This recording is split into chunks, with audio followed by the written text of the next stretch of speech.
Bonjour et bienvenue chez Dad Goes Kitesurfing, la chaîne qui vous dit tout sur la progression d'un débutant. Quand on démarre le foil, on s'imagine rider paisiblement sur les eaux turquoises d'un lagon, le regard lointain et les cheveux au vent, glissant librement dans un style impeccable et pour y arriver, il va falloir collectionner les pelles, une board, les boîtes, les gamelles, les bûches, les gadins, bref. Avant de savoir rider, c'est pas mal de se préparer à tomber. Voici donc un retour d'expérience sur mes chutes de débutant et ce que j'en ai appris pour éviter les bobos. En ce qui concerne l'amour-propre, hélas, j'ai pas trouvé de parade. Voilà.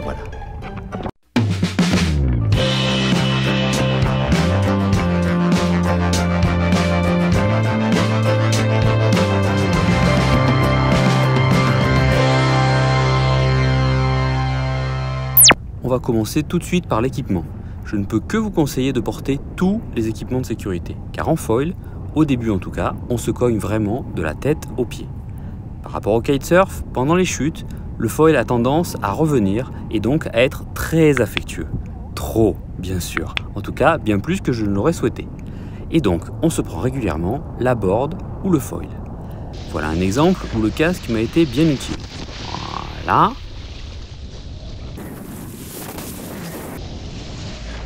Pourtant, j'avais l'impression de m'être écarté de la board au moment de la chute.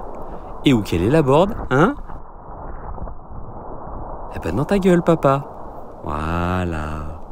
Une autre gamelle qui aurait pu être moins drôle sans protection. Alors, qu'est-ce qui s'est passé? Lors d'une relance, le kite descend trop bas et je n'arrive pas à gérer l'accélération. Donc, c'est le point de non-retour, il faut juste gérer la gamelle qui arrive à grands pas. Vu que le kite descend, je n'ai pas la possibilité de m'éjecter vers le haut, ce qui reste la meilleure option en cas de chute. Donc première action, je pense à sortir le pied avant du strap. Ça, c'est plutôt bien. Deuxième action, je pousse la board. Enfin, j'essaye. Mais là, on voit bien que c'est pas très efficace. Autre erreur, un réflexe humain mais totalement ridicule, je mets la main dans l'eau. Pour toucher la température peut-être. Quand on tombe, on doit juste rester groupé. Ensuite, je me vautre lamentablement, mais mon foil se sent obligé de me rejoindre. Comme il est joueur, il se précipite dans les lignes. Le foil adore ça, le coquinou. Pendant tout ce temps, je barbotais sous l'eau. Au moment où je ressors la tête, j'avais anticipé que le foil se dirigeait sur moi, et comme vous le voyez, je mets la main pour protéger mon visage. Alors, c'est pas mal, mais le mieux aurait été de tourner mon visage de l'autre côté, je pense, car un foil bien lancé, ça peut être coupant pour les mimines. Bon, jusque-là, j'avais déjà pris cher, mais le kite descend à pleine vitesse et me projette contre la board. Et là, je prends une magnifique baffe de finition de la gamelle. Et croyez-moi, veste d'impact et casque ont fait leur boulot. Dernier exemple en ce qui concerne les équipements. Lorsqu'on est dans l'eau et qu'on est proche du foil, il vaut mieux éviter de gesticuler. C'est rarement utile, mais surtout le nombre de fois où je me suis encastré un tibia sur le mât ou mis un coup de pied dans la pelle du foil, je vous raconte pas. Voilà, je pense qu'on a fait le tour sur les équipements, maintenant les réglages. Pensez à ne pas trop serrer vos straps, c'est super important, car il faut pouvoir éjecter vos pieds en toutes circonstances. Et il m'est très souvent arrivé de me tordre une cheville, comme dans cette boîte, pourtant pas impressionnante. J'arrive dans cette gamelle tout doucement. Je viens de faire un water start et je rate la relance en gros. Appui total sur le pied arrière, ce qui fait cabrer la board. Pas malin. Peut-être qu'un appui sur le talon avant aurait pu me sortir de cette situation afin de ramener la board dans la bonne direction.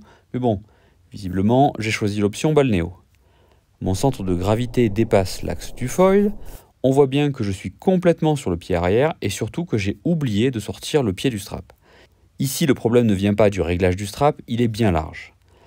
Selon les scientifiques, le problème viendrait plutôt d'un petit organe logé sous le casque du rider et qui était censé donner instruction aux muscles de sortir le pied du strap.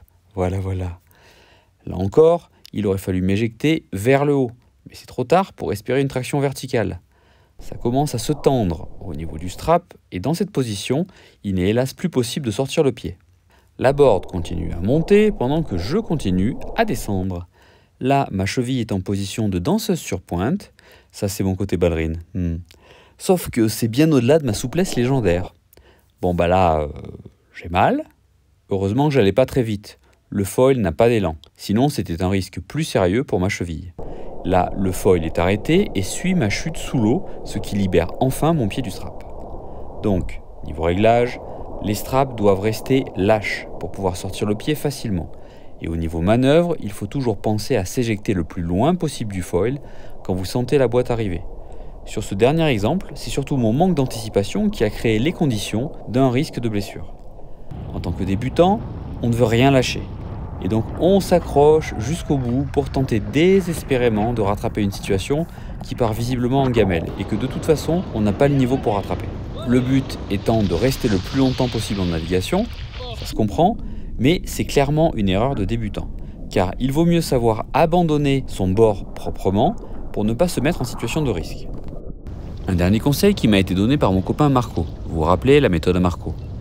Une fois que vous êtes dans l'eau et que ce cher foil redescend au vent pour vous rejoindre, si vous voulez éviter de vous débattre avec votre board, avec une forte probabilité de vous encastrer un tibia dans le mât ou la pelle, c'est beaucoup plus confortable de manipuler le foil par l'arrière. Voilà, comme ça. Olé! On prendrait presque du plaisir à barboter, tiens. Moralité. Côté préparatif. Portez les équipements de sécurité, c'est important. Vos straps doivent être desserrés, on l'a vu.